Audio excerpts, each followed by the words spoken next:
Good afternoon, students. Now we are doing our remaining part of the chapter number 11. From Crusades, today we will read. The Crusades were religious expeditionary wars with the goal of restoring the church access to holy places in and near Jerusalem. जो crusade यानी धर्मों के खिलाफ युद्ध हुए थे in the age of medieval period. Then क्या हुआ था, जो रिलीजियस एक्सपेडिशन चलाए गए थे, अभियान चलाए गए थे, उसमें क्या था, उनका मेन मोटिव, जो इनका मेन गोल था, चर्च को होली प्लेसेस तक लेकर जाना और जेरूसलम के पास लेकर जाना. They brought the people of Europe into direct contact with the people of Asia. और वो यूरोप के लोगों को ले आए थे, किसके डायरेक्ट कॉन्टैक्ट में, एशिया के लोगों के. The crusades brought to western Europe ideas. जो क्रूसेड्स थे वो western Europe they brought to western Europe ideas from the East. वो वेस्टर्न यूरोप आइडियाज़ ले आए थे ईस्ट से. It widen their outlook on life. और इस चीज़ ने क्या किया, उनकी लाइफ के प्रति जो आउटलुक थी उसको बहुत ज़्यादा वाइड कर दिया था. People began to rely on reason rather than on blind faith. और लोगों ने क्या किया, ब्लाइंड फेथ यानी अंधविश्वास की बजाय रीजंस पूछना स्टार्ट कर दिया. रिलाई मीन्स फेथ करना, किस पर, रीजंस पूछने पर जो है फेथ करना स्टार्ट कर दिया था. Next, we have the development of science in the age of faith. Science and little scope for development. Faith के एज में क्या हुआ था, साइंस का बहुत कम डेवलपमेंट हुआ था, उसका स्कोप बहुत कम था. But certain medieval scholars showed a scientific attitude and आज their students to observe things in nature. लेकिन जो मेडिवल स्कॉलर्स थे उन्होंने साइंटिफिक एटीट्यूड शो किया और उन्होंने क्या कहा, आज their students to observe things in nature. Nature में अपनी जितनी भी चीज़ें हैं उनको ऑब्जर्व करने के लिए कहा. This brought in many new inventions and discoveries. और इससे क्या हुआ कि बहुत ज़्यादा इन्वेंशंस हुई और डिस्कवरीज हो पाई. Next we have the development of science created the spirit of inquiry and scientific temper. और जो साइंस की डेवलपमेंट हुई थी उससे क्या हुआ, इंक्वायरी की स्पिरिट जो है सब में अराउज हुई थी और साइंटिफिक जो है टेम्पर सब में अराउज हुआ था लोगों में. रोजर बैकन जो थे, Roger Bacon contemplated the use of horseless carriages and flying machine. Copernicus proved that the earth moves around the sun. जो रोजर बैकन थे उन्होंने क्या किया, कंटेम्पलेटेड होता है लुक थॉटफुली. उन्होंने मतलब बहुत ज़्यादा विचार पूर्वक जो है देखा कि यूज़ कैसे किया जाए कैरेजेस का बिना हॉर्स के, एंड फ्लाइंग मशीन कैसे जो है यूज़ हो सकती है. Next we have the Copernicus prove that the earth moves around the sun. Copernicus ने जो है ये प्रूव करके दिखाया कि अर्थ कैसे चारों ओर घूमती है सन के. Galileo invented the telescope. Galileo ने क्या किया, टेलीस्कोप को इन्वेंट किया. These inventions broaden the mental outlook of the people. और इन इन्वेंशंस ने क्या किया, लोगों के मेंटल लेवल को बहुत ज़्यादा ब्रॉड कर दिया था. And put an end to old beliefs and tradition. जितने भी पुराने बिलीव्स थे और ट्रेडिशन थे उन सबको ख़त्म कर दिया था. नेक्स्ट क्या हुआ था, invention of the printing press. The first printing press was set up in the Germany by Gutenberg in the middle of the 15th century. 15th century के मिडल में पहली प्रिंटिंग प्रेस जर्मनी में Gutenberg के द्वारा जो है invent की गई थी. Next later on Caxton introduced it into the England. फिर उसके बाद जो है कैक्सटन जो है वो एक नाम है जिन्होंने इंट्रोड्यूस की थी ये प्रिंटिंग प्रेस. विलियम कैक्सटन थे, उन्होंने फिर इंग्लैंड में इनको इंट्रोड्यूस किया था. Invention of printing press in the middle of the 15th century in Europe made it possible to produce books in large numbers. जो प्रिंटिंग प्रेस की इन्वेंशन हुई थी 15th सेंचुरी के मिडल में यूरोप में, उन्होंने पॉसिबल कर दिया था बहुत सारी संख्या में बुक्स को जो है प्रिंट किया गया था. The Bible and the many other religious and classical books were printed and made available all over Europe. और जो बाइबल थी और बहुत सारे रिलीजियस क्लासिकल बुक्स जो थी वो भी प्रिंट करवाई गई थी और वो ऑल ओवर यूरोप में पहुंचाई गई थी सारे लोगों तक. The printing press spread knowledge far and wide. जो प्रिंटिंग प्रेस थी उसने नॉलेज को बहुत ज़्यादा वाइडली स्प्रेड कर दिया था. Scholars found it easier to read printed books than hand written manuscript. Scholars को ये बहुत ईजी लगा था रीड करना, प्रिंटेड जो बुक्स थी उनको रीड करना बहुत ईजी लगा था बजाय किसके, हैंड रिटन मैन्युस्क्रिप्ट्स के बजाय. In the middle ages books were few. जो मिडल एज के टाइम पे बुक्स जो थी बहुत कम मात्रा में थी. They were beyond the reach of ordinary people. और वो क्या थी आम लोगों तक नहीं पहुंच पाती थी। The printing press enabled Europe to multiply books and put them with in the reach of people. और जो प्रिंटिंग प्रेस थी उसने क्या किया, यूरोप के लोगों को अवेलेबल करवाई बुक्स और उनको लोगों तक मतलब पहुंचाया। Printing and distribution of books influence people's attitude to life.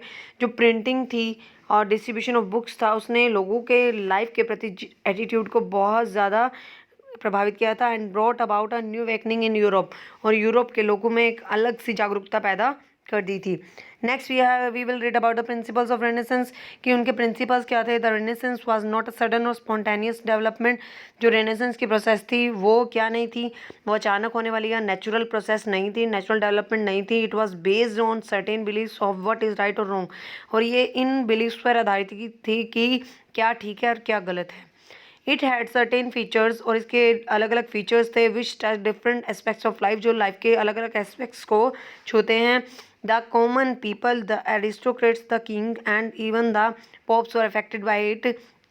जो इवन द कॉमन पीपल, जो आम लोग थे, उनके जीवन को भी प्रभावित किया था। एरिस्टोक्रेट्स होते हैं रिच पीपल, किंग्स के जीवन को भी प्रभावित किया था। और इवन द पॉप्स होते हैं बेटा head of Roman Catholic church, यानी जो कैथोलिक चर्च के हेड होते हैं उनको बोला जाता है। और वो रिच पीपल होते हैं, वो इफेक्ट हुए थे इन चीज़ों से। पहला प्रिंसिपल जो है जिस पर रेनेसेंस की प्रोसेस बेस्ड थी, फर्स्ट है ह्यूमनिज्म। ह्यूमनिज्म यानी मानवता के ऊपर आधारित थी। कि पहले जो मिडिवल एज में क्या था, लोगों को ज़्यादा प्रेफरेंस नहीं मिलती थी, but after renaissance process preference is given to was given to human being. Humanism was regarded as the most remarkable phenomena of the Renaissance। जो ह्यूमनिज्म की प्रोसेस है उसे बहुत रिमार्केबल फिनोमेना माना गया है, मतलब एक ऐसे इवेंट माना गया है रेनेसेंस का।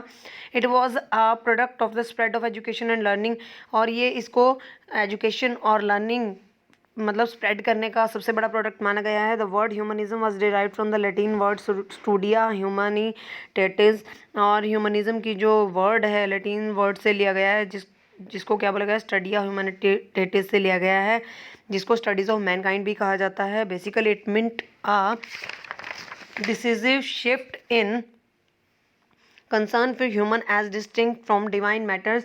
कि जो ये प्रोसेस थी इसका मीनिंग क्या है कि डिसीजिव शिफ्ट यानी निर्णयों का बदलाव होना। इन कंसर्न फॉर ह्यूमन, कि लोगों के संबंध में जो बदलाव हुआ था as distinct from divine matters, कि पवित्र जो मतलब लोगों का पहले विश्वास हुआ करता गॉड में, उससे अलग हो गई थी ह्यूमन बीइंग का मतलब चेंज हो गया था। ह्यूमनिज्म एक्सटोल्ड मैन, ह्यूमनिज्म ने क्या किया, प्रेज की, गुणगान गाए किसके, मैन के। And stressed his essential dignity, और जो एसेंशियल शान है मतलब ज़रूरी शान है उस पर स्ट्रेस किया है। It was concerned on the man of flesh and blood with all his earthly joys and sorrows. It ये किस पर आधारित थी, man of flesh and bloods with all his earthly joys, की लोग आदमी जो थे वो अपना पूरा अर्थली आनंद ले पूरे पृथ्वी के, और सोर्स को भी अपना एक्सप्रेस कर सकें जो उसके मतलब अपनी बॉडी से रिलेटेड है, ब्लड से रिलेटेड है। इट अपोज्ड रिलीजियस एसेटिज्म, और ये किस पर बेस्ड थी, ये खिलाफ थी रिलीजियस संन्यास के खिलाफ थी।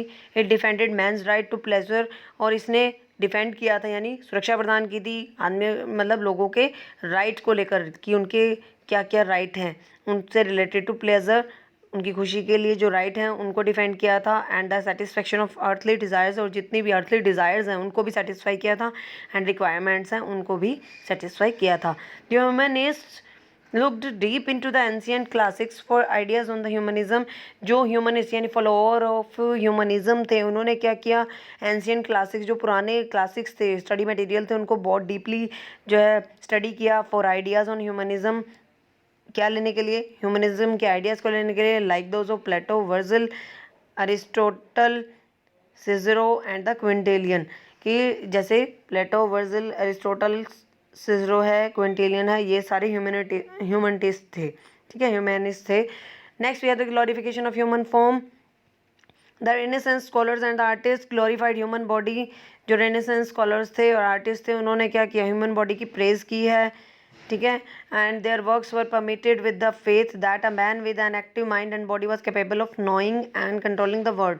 उनका काम क्या था, ये स्प्रेड करना लोगों में, ये फेथ स्प्रेड करना कि एक एक्टिव माइंड और बॉडी वाला इंसान जो है सब कुछ जानने के और वर्ल्ड को कंट्रोल करने के कैपेबल हो सकता है, और परफॉर्मिंग मिरेकल्स, और मिरेकल्स भी परफॉर्म करने के लिए एबल हो सकता है, and fashioning is own happiness, और अपनी खुशी के लिए वो फैशनिंग भी कर सकता है। This spirit of humanism found expression in new art and literature, और ये स्पिरिट जो ह्यूमनिज्म की थी वो पाई गई थी क्या, कहाँ, expression in new art and literature, जो नई आर्ट और लिटरेचर की मतलब जो एरिया में डेवलपमेंट हुई थी उसमें देखी जा सकती थी ये expression. The renaissance artist took their subjects from the Bible. Renaissance के जो आर्टिस्ट थे उन्होंने सब्जेक्ट्स अपने जो लिए थे वो बाइबल से लिए थे, but portrayed the human form in all its earthly, और क्या किया था, उसको शो किया था ह्यूमन फॉर्म को, उसमें all its earthly beauty and vigour, उसके अंदर सारी जो है पूरी पृथ्वी की ब्यूटी और उनकी पावर को सबको मतलब दर्शाया था। स्पिरिट ऑफ इंक्वायरी नेक्स्ट है, the renaissance humanist believed in limitless potentialities of man. जो रेनेसेंस के ह्यूमनिटिस्ट थे यानी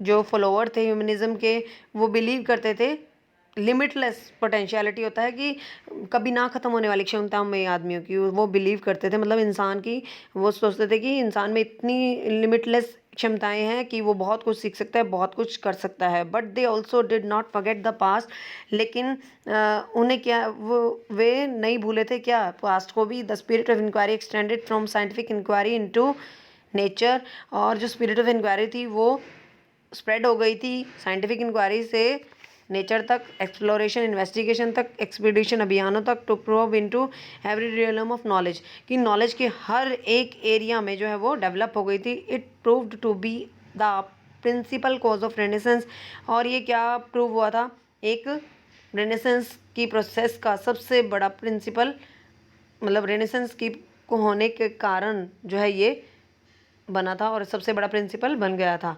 next we have the beginning of Renaissance. Beginning of Renaissance कहाँ से हुई थी, कब हुई थी? It was begin from Italy, first begin in Italy and from there it spread to other parts of the world. पहले इटली से start हुई थी और सारे वर्ल्ड में फैल गई थी। This was because of following reason, ये ऐसा अलग अलग कारण की वजह से हुआ था। Italy was the seat of glorious Roman empire. जो इटली थी वो क्या थी, was the seat of glorious Roman empire, कि वो एक मतलब महान, मतलब रोमन एम्पायर की एक ऐसा स्थान मानी जाती थी। And all historical remains and relics of Romans were found there, और सभी जितने भी हिस्टोरिकल्स थे, हिस्टोरिकल जो अवशेष पाए गए थे, रेलिक्स होते हैं अवशेष कि जितने भी पुराने मतलब चीज़ें मिलना, प्रोडक्ट मिलना, ठीक है, तो वो मिले थे रोमन में। रोमन्स वर फाउंड देयर, और रोमन्स ने ही ढूंढा था वहाँ पर, ठीक है। And these attracted a number of scholars and artist, और इन्होंने अट्रैक्ट किया था बहुत सारे स्कॉलर्स और आर्टिस्ट को। And as a result of fall of Constantinople in 1453, और फिर इसका परिणाम स्वरूप क्या हुआ था, कॉन्स्टेंटिनोपल के गिरने के बाद 1453 में जब तुर्क्स ने अपने हाथों में इसको कैप्चर कर लिया था, a large number of Greek scholars and thinkers migrated to Italy. बहुत सारी बड़ी संख्या में ग्रीक स्कॉलर्स और थिंकर्स जो थे वो इटली में माइग्रेट हो गए थे, along with their original manuscript, अपनी ओरिजिनल मैन्युस्क्रिप्ट के साथ एंड आर्ट ट्रेजर्स के साथ। These scholars not only instilled the spirit of inquiry, इन स्कॉलर्स ने ना सिर्फ इंक्वायरी की स्पिरिट जो है अराउज की थी लोगों में, and enthusiasm among the people of Italy, but लोगों में उत्साह उत्पन्न किया था इटली के। Also encourage on large number of Italian artist, और बहुत सारे इटालियन आर्टिस्ट को भी इन्होंने एनकरेज किया था, man of letters, to produce masterpiece of art and literature, ताकि वो अपने आर्ट के और लिटरेचर के मास्टरपीस को प्रोड्यूस कर सकें। Next we have the enormous, third point, the enormous wealth which Italy had accumulated as a result of trade with the East also contributed to the rise of Renaissance। जो बहुत बड़ी संख्या में पैसा इकट्ठा किया गया था, एक्यूमुलेटेड होता है, डिपॉजिट किया गया था as a result of trade with the East, East के साथ ट्रेडिंग करने के बाद जो पैसा जमा हुआ था वो भी कंट्रीब्यूट किया गया रेनेसेंस की प्रोसेस को राइज करने के लिए, बढ़ाने के लिए। The wealthy merchants of Italy patronise the artist and literary figures and used their wealth जो वेल्दी मर्चेंट्स थे वहाँ के इटली के, उन्होंने क्या किया, पैट्रोनाइज होता है, हेल्प दी, उनकी आर्टिस्ट की हेल्प की, लिटरेरी फिगर्स की हेल्प की, and used their wealth for revival of classical culture and literature. और मतलब चेंज, ट्रांजिशन लाने के लिए, बदलाव लाने के लिए क्लासिकल कल्चर में और लिटरेचर में चेंज लाने के लिए उन्होंने उनकी हेल्प की थी। As a result of the crusades and geographical exploration the Italians came into contact with the East. और इसके परिणामस्वरूप क्या हुआ था, जो क्रूसेड्स थे यानी जो मिडिवल मिलिट्री एक्सपीडिशन हुआ था और जियोग्राफिकल एक्सप्लोरेशन